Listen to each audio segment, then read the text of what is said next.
안녕하세요. 예란TV 예란입니다.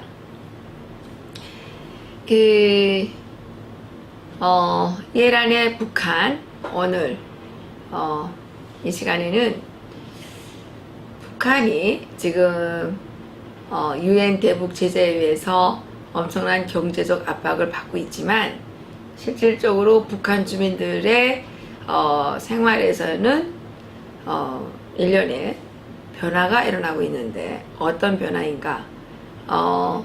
그렇게 많이 폐쇄되고 그 경제적인 그 제재가 심해지고 있지만 북한 주민들의 실질적인 생활은 조금씩 사치스러워진다고 해야 되나요?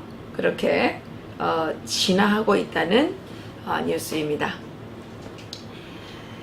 2008년 북한 내 통신사업 무선통신 사업자죠. 고려링크가 출범했는데 그 출범한 이후에 200만 명이 넘는 북한 주민이 휴대전화 서비스를 이용하고 있는 것으로 지금 알려지고 있습니다. 사실 지금 북한 주민들 사이에서는 이 휴대전화가 아주 그 인기리에 판매가 되고 있고요. 또 이 탈북자들을 통해서도 휴대전화, 요즘에는 휴대전화도 레벨이 높아야 됩니다. 스마트폰을 요구하는 그 요구자가 많이 늘어나고 있는 형편입니다. 그리고 여러분들이 잘 아시는 것처럼 북한의 그 대동강 맥주가 아주 인기가 많지요. 이 대동강 맥주는 김정일이 최고급 맥주를 만들라고 지시를 해서 만든 것인데 영국의 그 180년 된 그 양조장인 어셔주의 그 양조장을 통째로 인수해서 그 영국의 그 맥주 설비와 자재를 그대로 평양에 옮겨다가 공장을 만들고 또 독일 맥주 전문가의 전문적인 자문과 또 그 양강도에서 생산되는 질 좋은 호프를 생산해서 이용해서 만들었기 때문에 그 대한민국에서도 그 대동강 맥주를 찾는 사람들이 꽤 많아요. 제가 그 한국에 와서 이제 한국에 있는 맥주 공장들을 돌아보니까 한국에서는 그 호프가 생산되지 않으니까 그러는지 모르겠는데 호프가 북한에서 사용하는 호프보다는 좀 품질이 조금 떨어지는 것만은 사실이었습니다. 북한은 양강도에 그 국영 호프 농장들을 가지고 있고요. 거기에서는 그 상당히 품질이 좋은 호프가 생산이 되고 있고 그 호프를 체코와 유럽에 수출을 하고 있습니다. 그래서 그 북한의 대동강 맥주는 그 한국산 맥주보다 훨씬 그 품질이 좋다는 걸로 지금 평가가 되고 있고 여기에 영국의 그 기자였죠.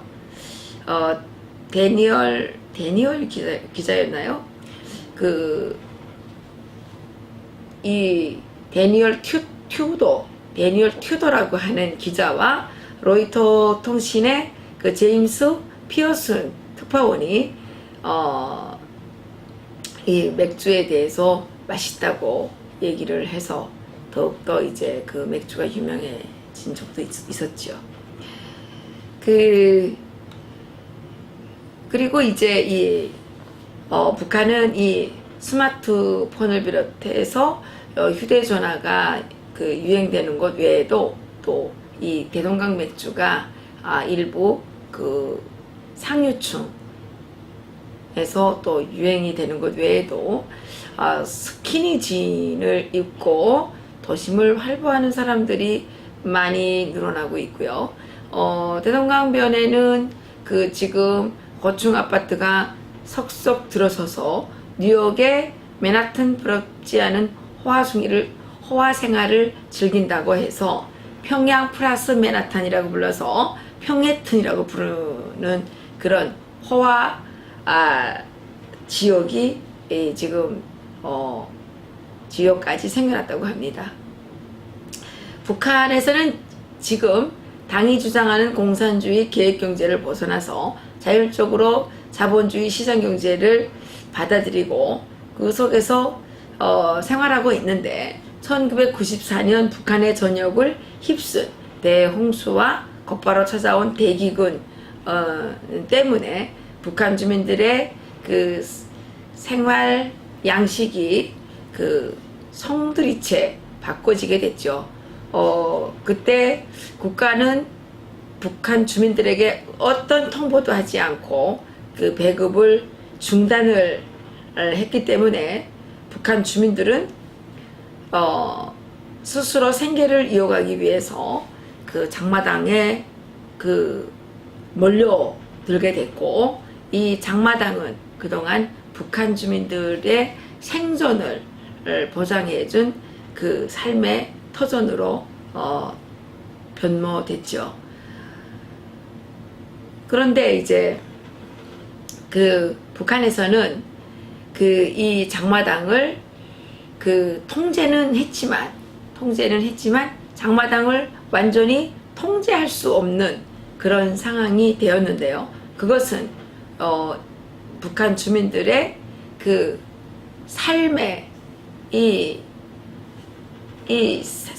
생명을 이어갈 수 있는 그런 어떤 것도 보장해 주지 못하기 때문에 북한 주민들이 스스로 자기들의 그 생명의 끈을 놓지 않기 위해서 이 장마당을 필사적으로 그 운영했기 때문에 이 장마당이 지금과 같이 그 발전하게 되었고, 그 장마당이 발전하면서 북한 주민들의 생활이 조금씩 사실은 나아졌다는 게 많은 사람들의 평가입니다.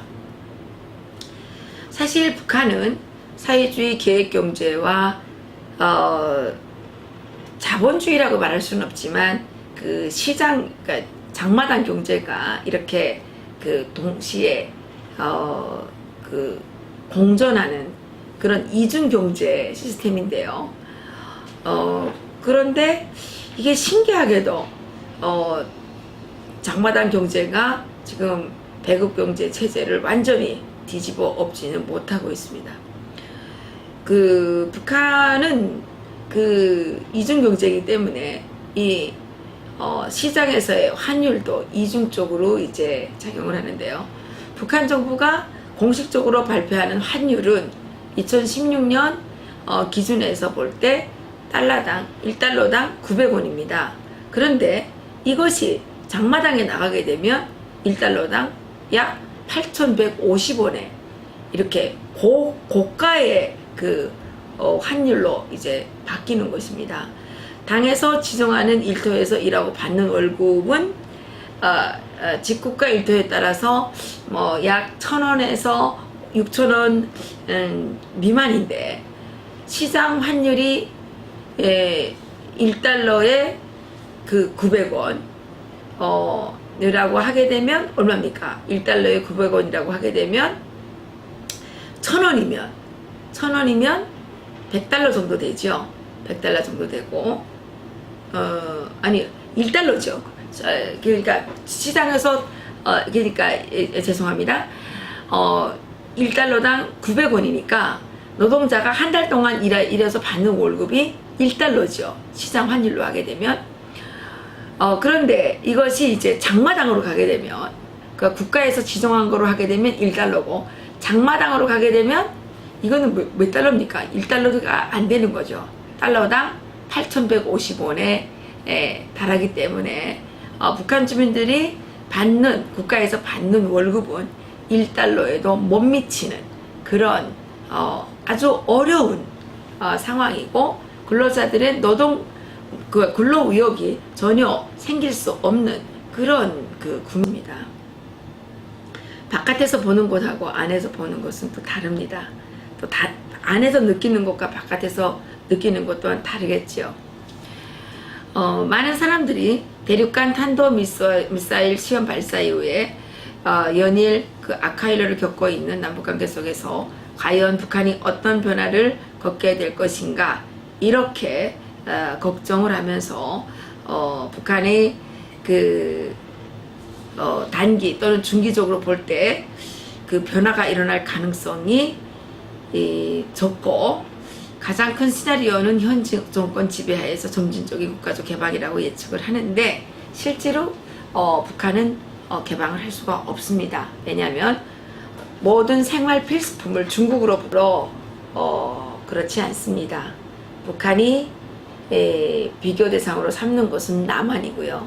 지금 북한의 가장 위협이 되는 것은 남한이고요. 이 남한의 발전된 그 생활 수준이 김정은의 가장 큰 그 아킬레스입니다. 그리고 북한이 지금 저렇게 심각한 상태에서도 수십 년간 유지가 되는 것은 중국 공산당이 북한 공산주의 세력을 적극적으로 지지하기 때문이기 때문에 중국이 진정으로 유엔 북한 제재에 적극적으로 동참을 한다면 북한은 하루아침에 무너져 내릴 것입니다. 그리고 김정은은 더 이상 미사일과 핵으로서 세계를 협박하지 못할 것입니다.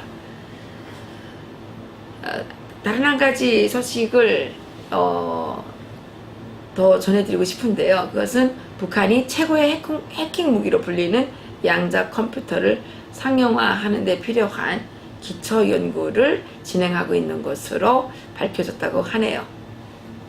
북한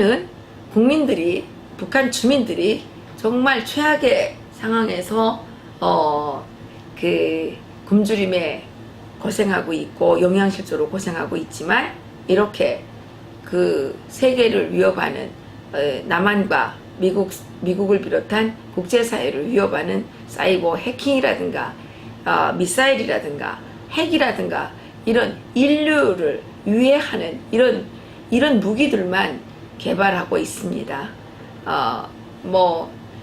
발표된 자료에 의하면 김일성 대학 연구진들이 3년간 네이처 자매지와 같은 국제학술지에 10편 넘게 이 해킹 무기로 알려진 양자 컴퓨터를 상용화하는데 필요한 어떤 논문들을 연달아 공개하고 있어서 주목이 된다고 하는데요. 김정은은 해킹 무기로 불리는 양자 컴퓨터를 상용화하는데 집중할 것이 아니라 북한 주민들의 생활에 좀 더 많은 관심을 가져야 되고 빨리 북한 주민들의 생활이 좋아져서 남한이 더 이상 북한 체제를 위협하는 그러한 그 위협이 되지 않게 하기를 바랍니다. 남한 주민들의 발전된 생활 모습이 김정은에게 가장 큰 위협이어서 지금과 같이 핵을 개발하고 미사일을 개발해서 남한을 위협하고 미국을 위협하고 전 세계를 위협하는 이런 방식으로는 김정은의 체제가 절대로 유지되거나 정말 그 생존과 번영을 영원히 보장해주는 그런 체제가 될 수 없다는 것은 김정은을 깨달아야 되는 것입니다. 김정은은 하루빨리 이러한 인류 살상 무기들을 개발하는 데서 손을 떼고 북한 주민들의 삶의 질을 높이는데 그리고 북한 주민들의 개인의 자유권과 사적 재산권을 보장해줘서 북한 주민들이 하나님으로부터 부여받은 천부의 인권을 누릴 수 있도록 북한 체제를 변화시켜 주기를 바랍니다. 그러면 더 이상 미국과 대한민국은 북한의 김정은 체제에 위협이 되지 않을 것입니다. 오늘 여기서 마치겠습니다. 감사합니다.